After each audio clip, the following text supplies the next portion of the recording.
অনেকের হয় না ডায়রিয়াতে অনেক লোক মারা যায় না? শোনেন, ডায়রিয়া যখন হয় তখন একটা কোষের সাথে আরেকটা কোষের কথা বলা বন্ধ হয়ে যায়, কানেকশন নষ্ট হয়ে যায়। এবং ডায়রিয়া যদি হয়, এটা খুব ইম্পর্ট্যান্ট।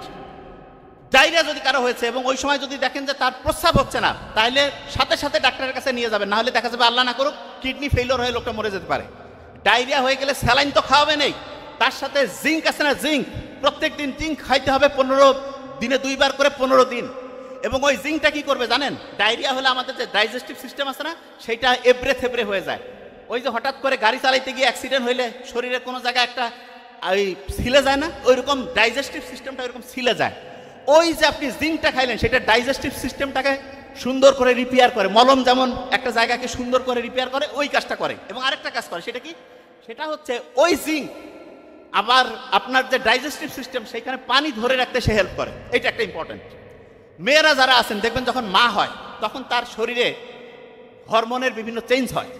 এই কারণে মেয়েদের প্রথম প্রেগনেন্সির প্রথম দিকে দেখা যায় যে একটা মর্নিং সিকনেস, বমি বমি ভাব আসে। তা বিজ্ঞানীরা আমেরিকা, ইউরোপে থ্যালিডোমাইড নামে একটা ড্রাগ বের করলো, যেটা মিরাকল। কি করে? মেয়েদের মর্নিং সিকনেস নষ্ট করে দেয়, মানে মর্নিং সিকনেসের প্রবলেমটা দূর করে দেয়। ওই ওষুধ খেতে গিয়ে দেখা গিয়েছে 10,000-এর মতো বাচ্চা তাদের হচ্ছে ব্রেইনের ডেভেলপমেন্টের সমস্যা হয়েছে। এবং 10,000-এর বেশি বাচ্চা কারো হাত, কারো পা, ঠোঁট এগুলোর বিভিন্ন অঙ্গের সমস্যা নিয়ে পরবর্তীতে প্রতিবন্ধী হয়ে চ্যালেঞ্জ বাচ্চা হয়ে পৃথিবীতে আসছে। এই জন্য মায়ের গর্ভে যখন বাচ্চা থাকে আন্দাজে কোনো ওষুধ খাবেন না, খুবই ইমানদার ডাক্তার দেখে একেবারে বুঝে শুনে। অনেক সময় মায়ের গর্ভে যখন বাচ্চা আসে তখন দেখা যায় যে ডায়াবেটিস হয়। কি করে? কয় যে ডায়াবেটিস হয়েছে, এই সময় মুখে ওষুধ খাবে। নো, মায়ের গর্ভে যখন বাচ্চা, ওই সময় ডায়াবেটিস হলে ইনসুলিন তাকে শরীরে দিতে হবে, কারণ ইনসুলিনটা বাচ্চার কোনো ক্ষতি করবে না মায়ের গর্ভে যখন বাচ্চা। কিন্তু ওই সময় যে ওষুধ খায়, ওই ওষুধ সরাসরি বাচ্চার শরীরের গিয়ে তার ব্রেন, লিভার, কিডনি ধ্বংস করে দিতে পারে। মায়ের গর্ভ থেকে যখন পৃথিবীতে বাচ্চা আসলো, আল্লাহ ওই বাচ্চাকে খাওয়ার জন্য মায়ের গর্ভে ওই একটা কানেকশন লাইন বানাইছিল, যেটাকে বলে অমরা। আর পৃথিবীতে যখন আসলো তখন তার জন্য হচ্ছে মাতৃদুগ্ধ। কোনো কারণে কোনো মেয়েরই উচিত না মায়ের দুধ থেকে বাচ্চাকে বঞ্চিত করা। কেন? কারণ ওই দুধের মধ্যে আছে এক রকমের রোগ প্রতিরোধক ইমিউনোগ্লোবুলিন। আর বাজারের যে ফর্মুলা মিল্ক থেকে শুরু করে গরুর দুধ যা কিছু খাওয়াবেন, কি হবে? ব্রেনের ডেভেলপমেন্টের সমস্যা, রোগ প্রতিরোধ ক্ষমতার সমস্যা, বাচ্চা কান্নাকাটি করবে, অ্যালার্জির সমস্যা। দেখবেন যে ওই বাচ্চা যে আছে, সেই বাচ্চার মায়ের প্রতি যে আন্তরিকতা, সেটাও কমে যাবে। তার মানে আল্লাহ যেটা ন্যাচারালি আমাদের জন্য বানিয়েছেন অসাধারণ। অনেকের দেখবেন ডায়াবেটিস আছে না, ডায়াবেটিসের রোগী ভালো করে খেয়াল রাখবেন, তার যদি পায়ের মধ্যে কোনো কাটা ঢুকে, পায়ের মধ্যে কোনো আঘাত ঢুকে, আমরা প্রায় ওয়ার্ডে এরকম রুগী পাই। টেরে পায় নাই, ডায়াবেটিসের রুগী পায়ের মধ্যে আস্তে আস্তে আস্তে আস্তে একটা ফোড়া থেকে গোটাল পা কেটে ফেলতে হয়েছে। ডায়াবেটিসের রুগী প্রত্যেকদিন পাটা একদম, পায়ের তালাটা সুন্দর করে চেক করবেন, কোনো জায়গায় সামান্যতম ফুটা আছে কিনা, তাহলেই সাথে সাথে হচ্ছে ডক্টরের কাছে নিয়ে যাবেন।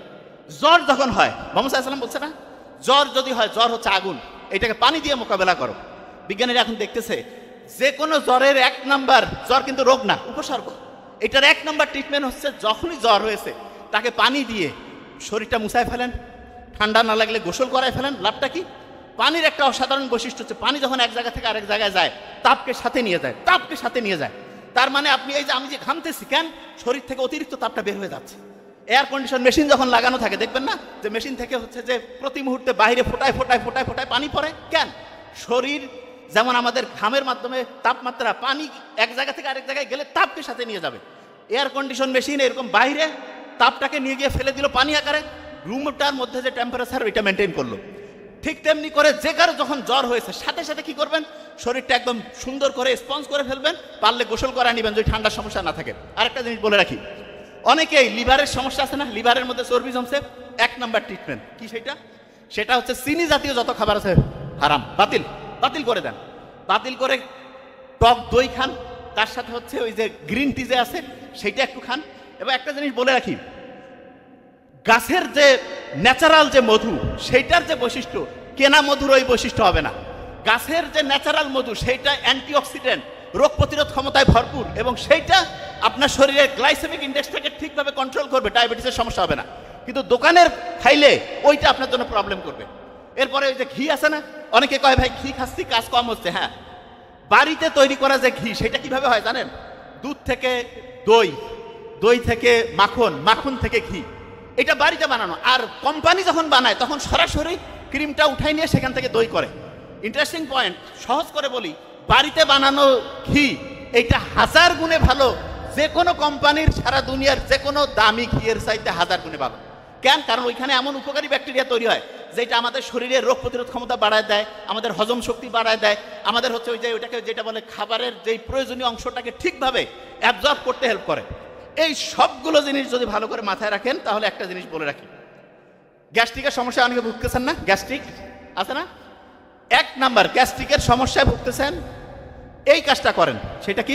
সেটা হচ্ছে খাবার আগে একটু কুসুম কুসুম গরম পানিতে দিয়ে দেন, ভিনেগার দেন, দিয়ে খেয়ে নেন দেখবেন, এবং খাওয়ার পরে টক দই খাবেন, আর সকালবেলা পারলে একটু মেথি খাবেন। বিশ্বাস করেন গ্যাস্ট্রিক অ্যাসিডিটি যেটাকে হাইপার অ্যাসিডিটি, এটা আল্লাহর রহমতে একদম নাই হয়ে যাবে।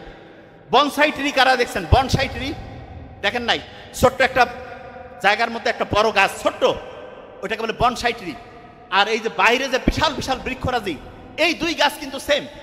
যেটা বনসাই ট্রি মানে একটা পটের মধ্যে হয়, একটা বক্সের মধ্যে, রুমের মধ্যে হয়, এইটার বীজ আর ওইটার বীজ সেম। পার্থক্য কি? পার্থক্য হচ্ছে এইটা খুব আরামের মধ্যে ছিল, ব্রয়লার মুরগির মতো ছিল, এই জন্য সে অসাধারণ হইতে পারেনি। আর যে হচ্ছে বাইরে ছিল, রোদ বৃষ্টি ফাইট করছে, তার সাথে লড়াই করছে, সে আস্তে আস্তে আস্তে মহির হয়ে বিশাল হয়েছে। আপনারা আপনাদের সন্তানদের কি বনসাই ট্রি বানাইতে চান না বৃক্ষরাজি অসাধারণ কিছু বানাইতে চান? এই কথা কন না কেন? অসাধারণ অসাধারণ বানাইতে চাইলে কি বাড়িতে একেবারে আরাম করে ওইভাবে মানুষ করবেন, না বাইরে তাকে ফাইট করার জন্য নিজেকে তৈরি করবেন? কিভাবে করবেন? ফাইট করার মতো তাকে বাইরে ফাইট করুক, সে তাহলে আস্তে আস্তে অসাধারণের দিকে যাবে। এই কাজটা আমাদের করতে হবে তো। এবং এটা প্রত্যেকের জিনিস। একদম শেষের দিকে গোল্ড ফিশের নাম শুনছেন? গোল্ড ফিশ, এইটা দেখা যায় গোল্ড ফিশ 9 সেকেন্ড পর্যন্ত একটা জায়গায় ফোকাস করতে পারে। আমরা যারা মানুষ আছে না, মাইক্রোসফট কোম্পানি বের করছে মাত্র 8 সেকেন্ড আমরা ফোকাস করতে পারি। কয় সেকেন্ড? 8 সেকেন্ড। এত ব্রেইনের ক্যাপাসিটি কমছে। কারণটা কি? কারণ হচ্ছে আমরা দেখা যায় অপ্রয়োজনীয় জিনিস নিয়ে মোবাইলে খালি টাইম লস করতেছি, ঝগড়াঝাটি করতেছি। এবং বেশিরভাগ জনের, লাস্ট গল্প বলে শেষ করছি, আমার এক আর্মি অফিসার বন্ধু, তাকে আমি বললাম, দোস্ত তোমার তো ফিটনেসটা ভালো নাই। আমি বলছে কি বলো, আমি ব্যায়াম করি, আমার তো শরীর অনেক চাঙ্গা, তুমি করছো আমার ফিটনেস ভালো নেই। তাই বললাম যে দেখো, ফিটনেস মানে শারীরিক ব্যাপারটা শুধু না, ফিটনেসের মেইন শুরু হয় মানসিক থেকে। বলছে কীরকম? আমি বললাম তুমি দেখতেছি অন্যদের সাথে যে কথায় কথায় গরম হচ্ছ, মেজাজটা বেশিরভাগ সময় দেখি খিটখিটা। বলছে হ্যাঁ দোস্ত, বিভিন্ন প্রেশার হ্যান ত্যান এটার জন্য। আমি বললাম শোনো, ফিজিক্যাল ফিটনেস 20-25, মেন্টাল ফিটনেসটা 75 থেকে 80। মেন্টাল ফিটনেস যদি কারো খারাপ হয় তাহলে তার শারীরিকভাবে সে যে এরকমই থাক অসাধারণ কিছু করতে পারবেন। এবং যখন আমরা পড়বো, পড়ার সময় একটা মৌলিক বুদ্ধি মাথায় রাখবো। সেটা কি?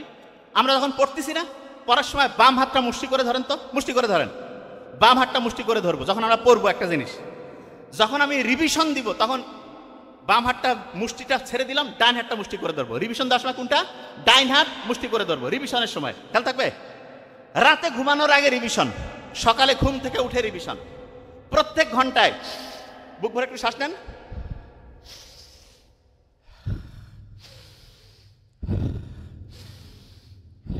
প্রত্যেক ঘন্টায় এরকম 5 থেকে 10 বার করবো। প্রত্যেক ঘন্টায় এটা করতে হবে।